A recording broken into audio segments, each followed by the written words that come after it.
Ninjago is one of the most legendary TV shows of all time, and in 2017 it got its own movie, which did kinda suck, but we don't need to talk about that. And in the same year, TT Games graced us with the LEGO Ninjago movie video game, and in this video I'm gonna get the Platinum Trophy for it. The reason I'm playing it is because I've been watching the superior Ninjago TV show recently.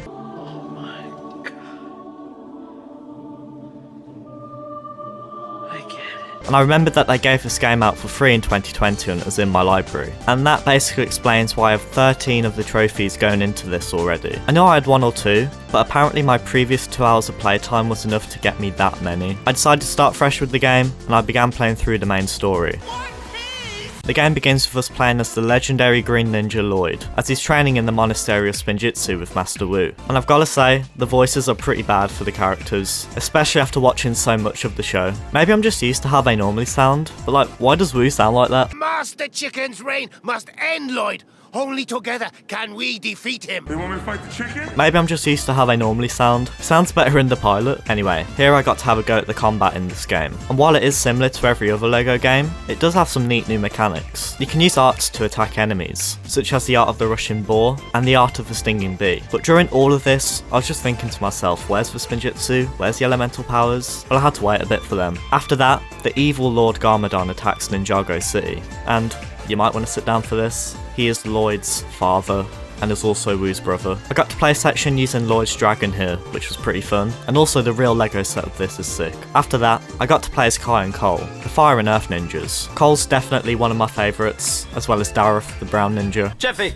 Like any other LEGO game, all of the ninjas you play as have certain abilities, with the ninjas' weapons being their main one, at least for now. Kai has 2 swords, Cole has his hammer, and they're used to solve certain puzzles. As I was playing through this first level, I earned a Ninjanuity token. I could use these on what is essentially a skill tree to upgrade the different arts. I needed to fully complete this skill tree to get a trophy. I just went for whichever one sounded the most useful, so here, I went for increased studs. The best part of this level though, was definitely when I built this radio and the Weekend Whip started playing. What a legendary theme song. It didn't even just play a little bit of it either, it played the whole thing. The level ends with a boss battle against Garmadon and his shark mech, which wasn't too hard to beat. And after beating that level, I unlocked a few characters including a classic version of Kai. The game actually has a lot of characters from the original 7 seasons of the TV show. In fact, half the character roster is just characters from the show. It makes sense though, there definitely isn't enough to fill up a roster just from the film. I could have done a bit of free play after that level, but I decided to just fully complete the story and worry about getting the many collectibles later on. Now, I would show you the next cutscene where you get properly introduced to the rest of the ninja, but I don't know if I can even show it with it just being directly ripped from the film. But basically, all you need to know is Jay Lightning, Nia Water, Zane Ice, and Lloyd has the power of green. The next level mainly takes place in the Ninjago City beach area, and believe it or not, Garmadon is attacking again. But this time, we have the ultimate weapon, and again, I'm going to have to describe what happens the best I can because of, well,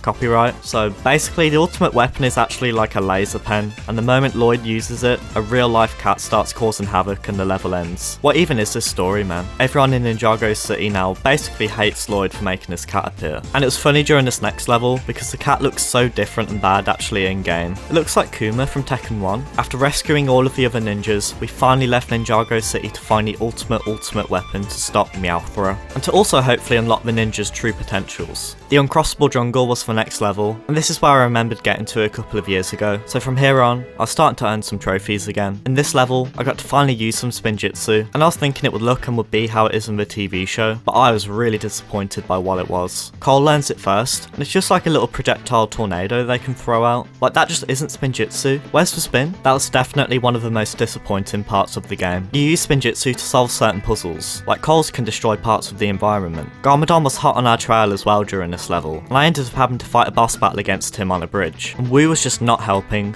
like, at all. Why is he just standing there? I did get to use my favourite move here though, being the Art of the Skyward Dragon, which is the one where you just launch yourself into the air with your enemy and then just send them flying back down. But Wu does end up falling into a ravine like in Fallen Kingdoms, so yeah, rest in peace Wu. But the ninjas did need a master to guide them, so they ended up taking Garmadon with them. And for beating that level, I finally got my first new trophy in this game in years. The next location, the Dark Ravine, had Garmadon stuck in a cave the entire time. Like in the Crudes when Guy has to be in the log.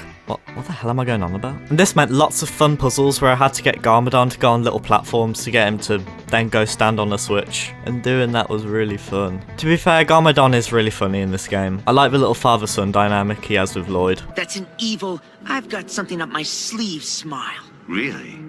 How's this?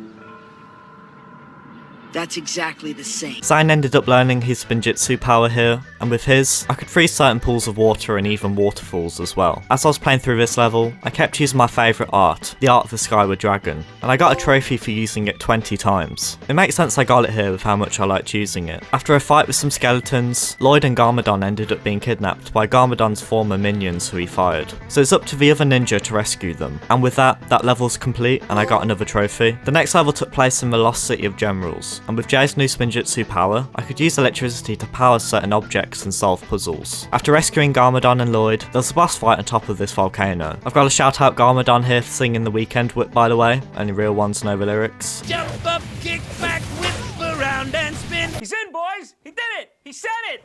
Am I obsessed with Ninjago? Maybe. I don't even know. And during this boss fight, Lloyd finally manages to learn Green Spinjitzu. And with his, I could combine certain objects to make new creations to help me. And after bashing all of the enemies' heads in with Cole's hammer, I finally beat them and got a trophy for finishing the level. What was a bit different about the next level was the fact that it was split into multiple sections. The first bit had me playing as the ninja exploring the uncrossable mountain, searching for the place where the ultimate weapon was. But as I was exploring the level, all of a sudden I had to play a flashback section showing how Garmadon met Lloyd's mum. Her name's Coco, for some reason. It's kinda strange, they could have just used her original name Misako, but instead, they picked a name that's weirdly similar. This part of the game seemed a bit like filler to me though, but don't get me wrong, it was fun playing as Garmadon in his prime. The level ends back on the uncrossable mountain with Garmadon leaving with the ultimate weapon, and the ninjas finally find out that the true power was inside of them all along. I got a trophy for beating that level, and it was now time for the final one in the game. This level takes place back in Ninjago City, and as I was playing destroying some stuff, I reached True Ninja rank 10, which got me a trophy. Unlike other LEGO games, there's not a stud bar you have to fill for each individual level by collecting studs. Instead, there's just one you have to fill up across your entire playthrough. I also got my final Ninjanuity token here, and fully finished the skill tree which got me a trophy. The ending of the game was kinda disappointing to be honest. You rescue some people, it plays a clip from the film, and that was it. I got a trophy, and the credits rolled. I also got another trophy here for completing all of the story locations in the game. There is one little bonus epilogue level though, where you get to play as Godzilla destroying Ninjago City. This was kinda weird, but it was fun, and I got the trophy Master of Destruction for completing it. Now part 1 was done, it was time for me to start part 2.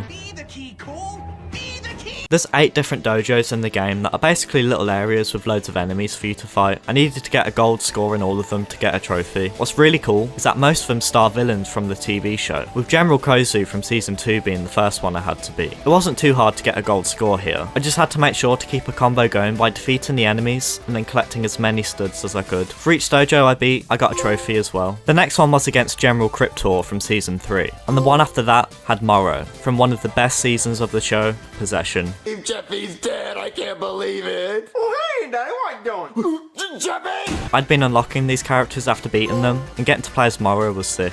The next dojo was against the legend Pythor, one of the original Ninjago villains, and after beating it, I got to play as him as well. I love how he just isn't animated like at all, he's just open mouthed the whole time. Now during the next one, I think I had a glitch gremlin in my PS5 while I was playing, because as I was fighting the Time Twins, at a certain point I just kept dying over and over again. I don't even know what happened here to be honest. I don't know if there was something in the level that was causing it or what. If you guys have any ideas or theories as to what happened here, just let me know in the comments. Because of that, I had to restart, but thankfully, I was able to beat it on my next try. I then played through the rest of the dojos, with my favourite definitely being Master Chen's, and after getting gold in each of them, I got a trophy.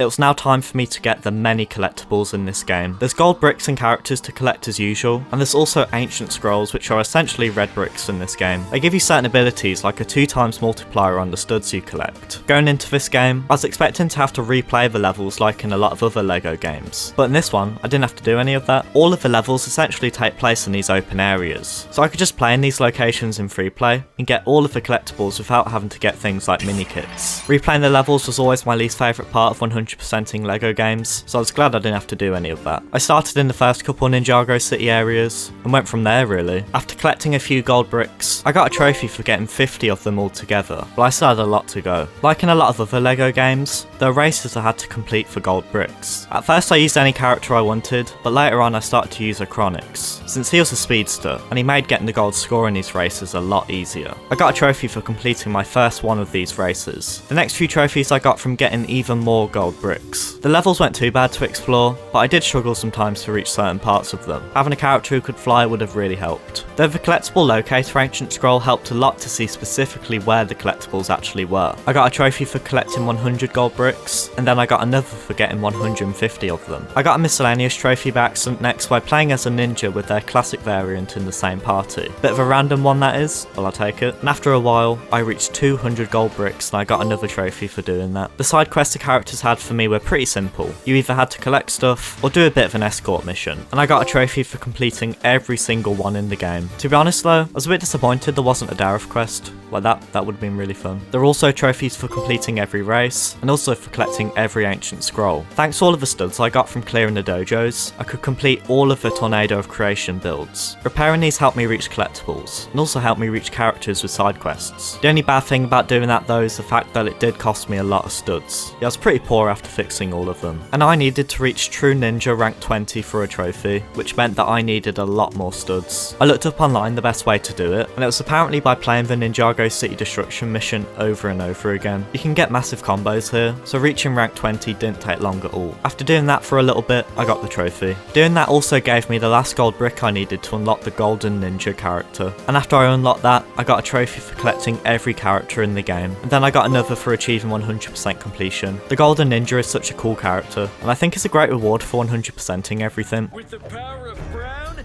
you're about to go down. Drop the weapon! Unacceptable.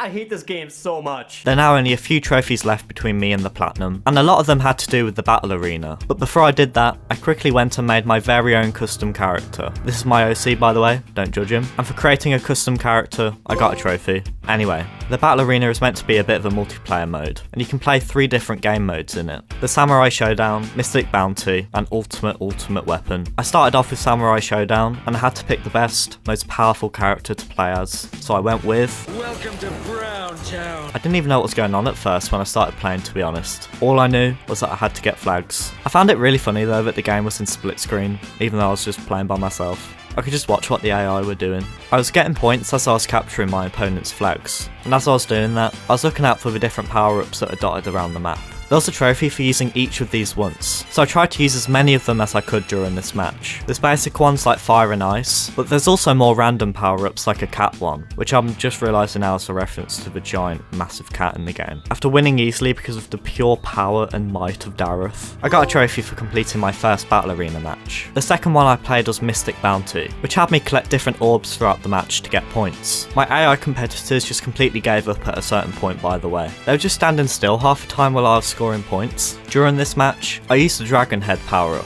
which was the last one I needed to get the trophy for using every power-up in the Battle Arena mode. Once I won that match, I played the final mode I had to play, Ultimate Weapon. To win this, all I had to do was carry the Ultimate Weapon around as long as I could, and once I won that pretty easily as well, I got the trophy for playing through every game mode in the Battle Arena. These weren't that entertaining just playing them on single player, but I guess they could be more fun if you were, you know, actually playing with other people.